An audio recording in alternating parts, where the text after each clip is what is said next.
Chapter 31 The War with No Name. Saint-Domingue, 1790. It was barely dawn when the ground shook beneath them, thrusting the whole camp suddenly awake. A bell clanged frantically somewhere in the distance. Marie Cosette moved quickly to the door, tugging the canvas aside. "Jeannette," she said sharply, "we need to get to Claire. Now, put this on." She tossed her daughter an apron. They emerged into the chaos, crisscrossing through panicked men scrambling for weapons and shouting orders into the smoke-thick air. Some were half-dressed, pulling on coats and tripping over boots as they ran through the paths. No one seemed to know what had happened. "How did they attack us?" Jeannette asked anxiously. "They? Remember who you are," Marie Cosette scolded her daughter. "I don't want to die," Jeannette sobbed as they ran. Marie Cosette felt a pit in her stomach, but she didn't have time to stop running. "This wasn't a full assault, baby," Marie Cosette said, trying to sound encouraging. "Look, no black soldiers anywhere. Whoever came in, they entered quietly and left faster. This was probably only some sort of sabotage." As they veered toward the medical tent, they nearly stumbled over a man collapsed in the dirt. "Oh, God!" Jeannette gasped, covering her mouth. His throat had been severed clean across, his eyes bulged in shock. Blood soaked the earth beneath him. Marie Cosette pulled Jeannette back instinctively. "Don't stop, don't freeze," she whispered. But only a few steps later, a weak voice cracked through the smoke. "Please, help." A young soldier, maybe 16 at most, clutched his side where blood poured between his fingers. "Hold pressure," Marie Cosette ordered. "Jeannette, help me." "But," Jeannette faltered, "now." They looped an arm under his shoulders and dragged him between them. The soldier winced, stumbling. I can walk. Just keep me upright." His blood stained their dresses as they supported him. "Save your strength for staying conscious," Marie Cosette said, gauging how far they had left to go. "There was an explosion in the armory," he panted. "They loosed the horses. Cavalry's useless. The men just blended into the night like demons. Maybe 3 or 4 of them. They killed Pascal." "Hush," Jeannette said. "You need to remain calm." Marie Cosette almost grinned at her daughter's tender assertiveness. They pushed forward through the smoke, dodging carts, bodies, and the shell of a collapsed supply tent. When they finally reached the medical tent, Claire was already elbow-deep in wounded patients. "Got another one," Marie Cosette called. Claire met them at the entrance and pulled the young man into the triage zone without hesitation. "What happened?" she asked, not looking up. "Explosion near the armory," Marie Cosette said. Claire nodded grimly. The medical tent buzzed with activity. Marie Cosette looked around at the soldiers in the tent. She was struck by how many bore blistered and blackened skin, charred with burns. She knelt beside one soldier, motioning to Jeannette. "Dip the bandages in honey. Quickly. It will help draw out the heat." Jeannette did as she was told. Her hands shook as she tried not to gag. Around them, the injured thrashed and moaned, wailing for God and their mothers. "I need hands back here," the surgeon called from across the tent, waving at Marie Cosette. "You can't leave me alone," Jeannette panicked. "You'll manage," she replied. "Remember what I showed you. Wrap it around his arm, gently."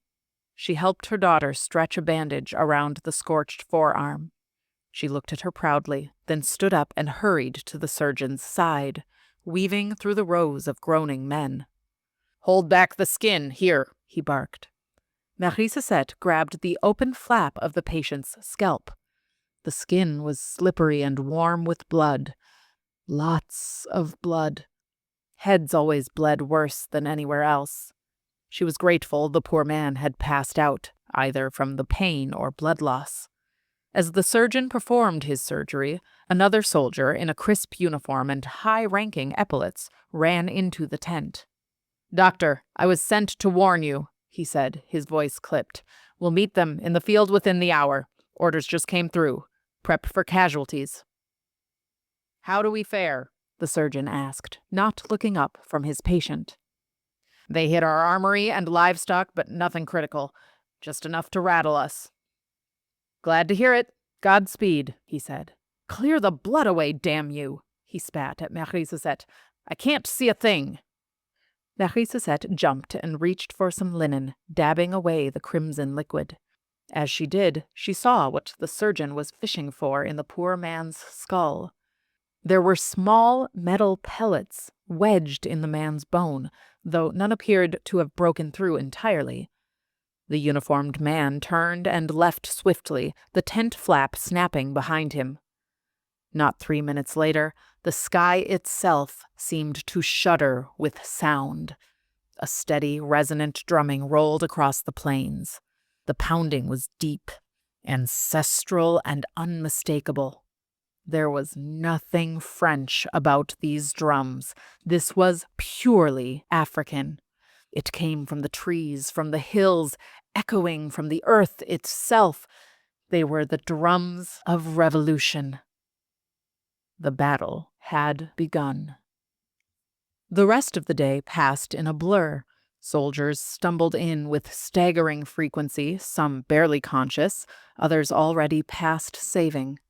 Jeanette nearly fainted when the first man was brought in with his intestines spilling out of his abdomen, but Marie Suzette forbade her to succumb. "Stand firm," she ordered. "You cannot show weakness." Marie Suzette's hands moved swiftly as she bandaged injuries, mopped blood, and stitched torn flesh. She did her best to offer reassurances to the suffering amidst the battle's carnage. Though she knew she witnessed only fragments of the battle's aftermath, Auger's troops appeared to be inflicting heavy damage to the White Army. Wounded white soldiers poured in, sniveling, ragged and broken. Though Marie Suzette's loyalties didn't waver, her heart still ached with small pangs of sympathy towards their suffering. Pain had a way of leveling men, and war offered no dignity to the dying. It was an awful business from which no one can truly benefit, at least not while they were living it. Finally, the flow of patients eased, and Jeanette appeared at her mother's side. The sight of her youngest covered in blood was harder to swallow than she had expected. "Do you ever get used to this?" Jeanette asked, brushing sweat from her brow and leaving a long red streak across her forehead. Marie Suzette paused, wiping her hands. "I've never done anything like this before, not on this scale." Jeanette looked around the room. A hollow gaze washed her eyes. "I thought I'd already seen so much of the world, but I'm starting to think I don't even know half of the evil that men are capable of." She leaned in towards Marie Suzette and rested her head against her mother's shoulder. It was the first time in a long time that Jeanette had sought her for comfort. Then, in a quiet and radically optimistic whisper, Jeanette added, "I think we might be winning, though." Marie Suzette pressed a kiss to her daughter's temple. "I think you're right. However, I don't want to judge too soon." Jeanette nodded, her voice more fragile now. "I'm worried about Luc. I keep seeing injured white soldiers, but not a single black one. Do they have a different tent, or—" "I don't know," Marie Suzette said, "but I doubt they are taking prisoners. This doesn't feel like that kind of war." I hope they aren't just left there to suffer. That would be a horrid sort of death." Jeanette's face looked genuinely stricken, with a level of empathy that Marie Cesette had rarely seen from her free-spirited daughter. "Try not to dwell on what you can't control. It will consume you," Marie Cesette muttered. "What if Luc is out there, lying on the field alone?" "All we can do is hope that he isn't, and say a prayer, in case he is." Their moment of quiet relief lasted only heartbeats. 2 enslaved men lurched through the flap, hauling a soldier skewered to the ribs by a woodcutter's axe. He gave one low moan, proof that some thin strand still tied him to life, before the surgeon swept him away. One of the bondmen who had carried him rasped, "Water." "Come," Marie Cesette replied. "Jeanette, fetch a bucket. We'll rinse the bandages. Are you injured?" "Nothing serious," he answered. They walked to the creek that wound behind the tent. Marie Cesette and Jeanette wringed out the blood-stained bandages from the soldiers who had already succumbed to their wounds. When the man had drunk his fill, Marie Cesette lowered her voice. "What news from the line? We hear nothing in there." A quick, satisfied smile flickered across his face. "They kicked the bastards right in their asses." Jeanette nearly dropped her bucket. Then it's finished?" "Will be soon," he whispered. "There aren't many men left capable or willing to continue fighting on this fucking side. Half these whites were still swimming in rum when the battle began. The rest are running or playing dead." "Even with de Vincent's numbers?" Jeanette breathed, glancing at a group of pleasure women perched nearby. Prostitutes were notorious spies, and they didn't want their loyalties reported. Auger's soldiers ambushed them.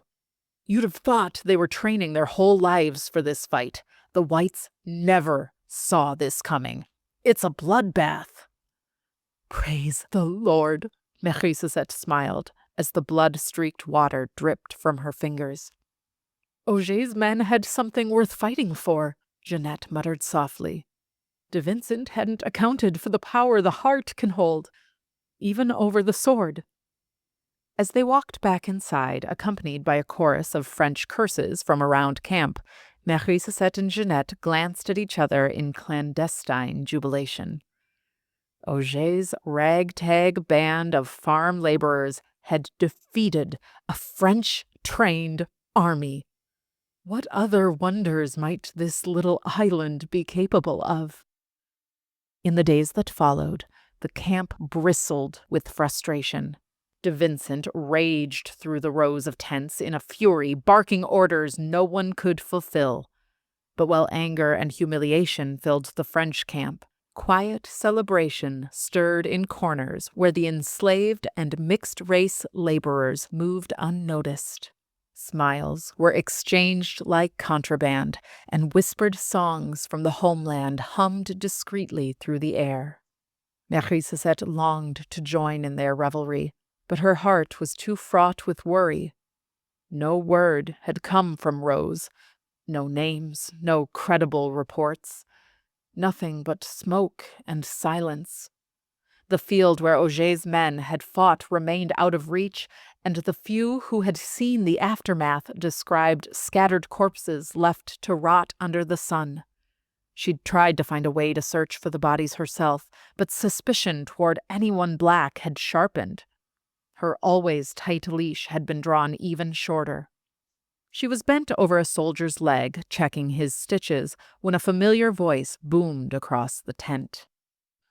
"Louise, get over here." Hector Maubier called in his typical self-importance. Marie Cesette, per usual, set aside her work and approached the cranky Spaniard, masking her disdain with her practiced tone of cautious deference. "Yes, Monsieur Maubier?" Hector was slumped in a chair at the far end of the tent. His leg was propped up against a nearby cot, a tortured grimace plastered across his face. He had sustained a small gash on his shin during the battle. Not that he was anywhere near the front lines. Marie suspected he'd tripped while retreating, if he'd made it to the field at all. "I need you to take another look at this wound," he said, gesturing dramatically and rolling up his pantaloon leg to his upper thigh. Since his injury, Hector had been using every excuse imaginable to show people his scar as proof of his valor, having shed blood on behalf of King Louis. He turned to a nearby soldier in a cot and added loudly, "Got it fighting those black vagrants. They fought like they were possessed, I tell you." "I suppose that makes us brothers," the soldier said sarcastically before rolling over. He pulled up his blanket to reveal his freshly amputated leg, but Hector had never been one to notice unsubtle nuances. Marie held back an exasperated sigh. This was the 4th or 5th time in the last few days Hector had demanded she examine the wound.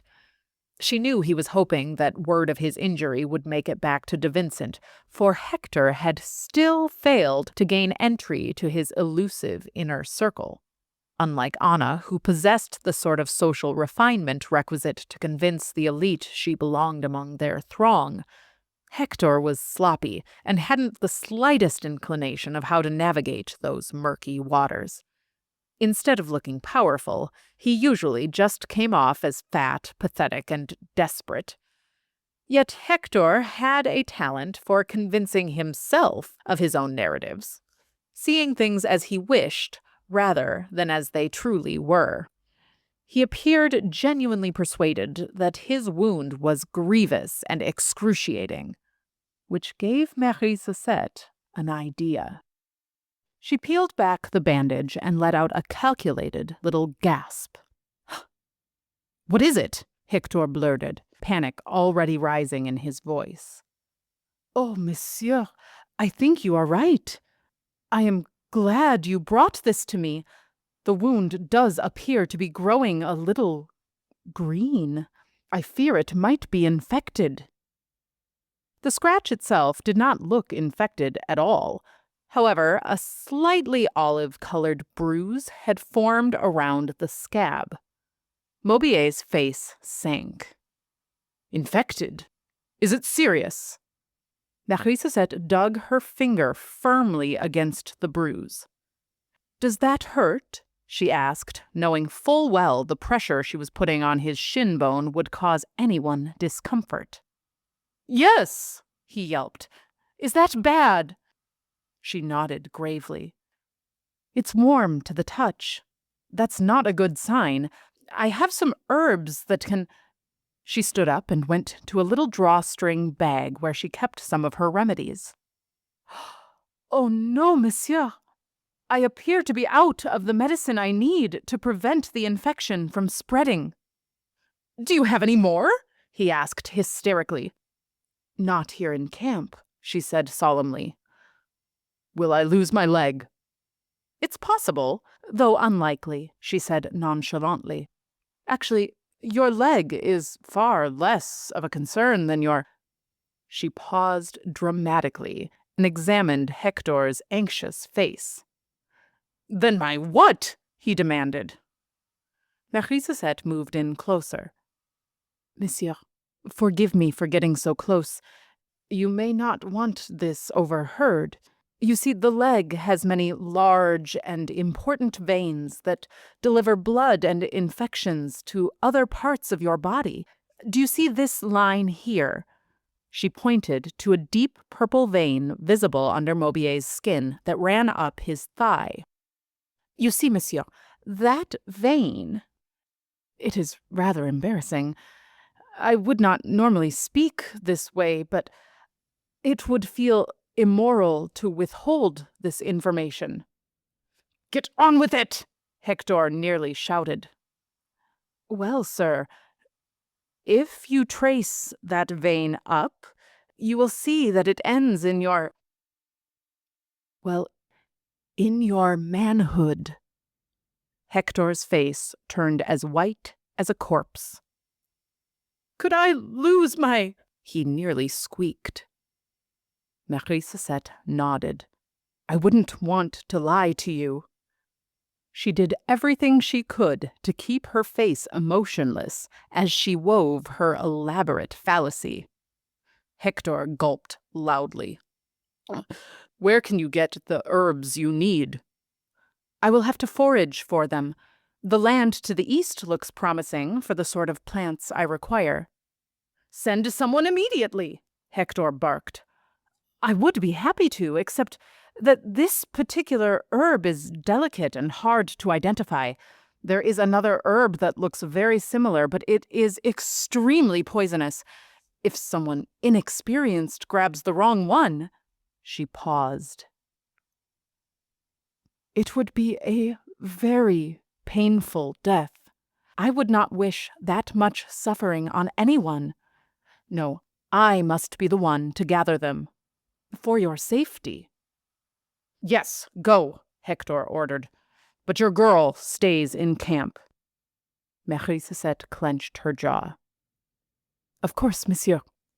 If you could write a permit for me to leave the camp, it would expedite the process, prevent unnecessary delays. He hesitated, then nodded, scribbling a note and thrusting it at her. Hurry, damn it! He yelled. She curtsied politely, then walked out of the tent in silence. As the tent flap closed, she heard Hector whimper.